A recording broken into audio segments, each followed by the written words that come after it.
বন্ধুরা দেখো, আমরা আগে সরল সুদের সূত্রটা আমরা শিখে এসেছি। I সমান PR/100। তো এখানে একটা আছে 300 টাকা 6% হারে আয় বছরে সরল সুদ কত হবে। তো দেখো এটা কীরকম করছি। তো আমরা সহজে পেয়ে গেলাম কি, পির মান হচ্ছে মানে যেটা আসল ধরবো সেটা সমান লিখে দিচ্ছি 300 টাকা। ঠিক আছে।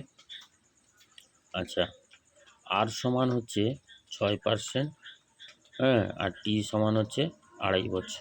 2.5 বছর মানে আমরা লিখতে পারি 5/2 বছর। তাহলে আমরা সরল সুদ বলে কী লিখব? আমরা সূত্র কি জেনে এসেছি না, পি আর টি/100। তাহলে পির মান আমার কত হচ্ছে 300, আর এর মান 6, আর এটা হচ্ছে 5/2। ঠিক আছে। তাহলে এখানে নিচে হচ্ছে 100। দেখো এর দুটো শূন্য, এর দুটো শূন্য, সহজ উপায়ে কাটাকাটি।